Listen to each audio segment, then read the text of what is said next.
Learning more about a 17-year-old who was accused of killing a high school student. Zachary Welch is charged with murder in the shooting death of Austin Hensley. Both were students at Ross High School. Local 12's Larry Davis has covered this case since the story broke. He joins us live now with the latest on the suspect. Larry.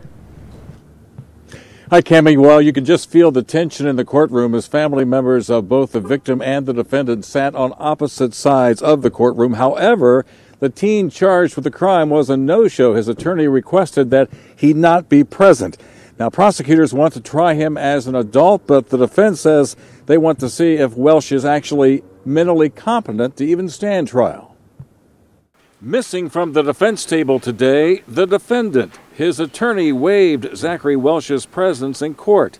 The 17-year-old Ross Township boy is charged with murder, aggravated robbery, and tampering with evidence in the January 30th shooting death of Austin Hensley. Investigators say the shooting happened at Welch's home on Hine Road. They say that Hensley was lured to the home for a robbery that went bad. He died of a gunshot wound to the head. Today in court, prosecutors requested a hearing with the intent to have Welch bound over to adult court. Meanwhile, Welch's attorney requested he be evaluated to see if he is mentally competent, a motion which the prosecution challenged. The court's well aware that Mr. Welch has a diagnosis of a form of autism, and due to the past contacts with this court. Within the past year, the defendant has had a competency evaluation in this court where he was deemed to be competent.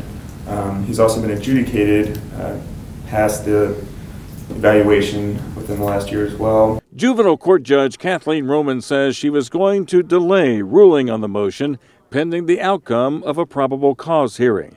That would then determine whether Welch would be tried as an adult. Outside of court, the teen's attorney countered the prosecution's argument that Welch had already been ruled competent in a previous case. Competency is it's not a stagnant thing, you know.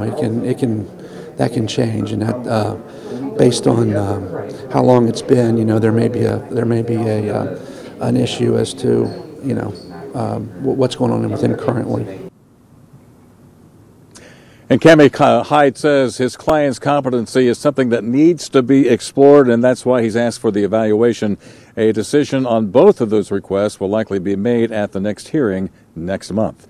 Live in Hamilton, Larry Davis, Local 12 News. Cammie, back to you. All right, Larry, thank you. Earlier today, the other 17-year-old boy charged in the case also appeared in juvenile court. He's charged with theft of a firearm after allegedly taking his father's handgun from his bedroom. He will stay in juvenile detention until his next hearing, which is later this month.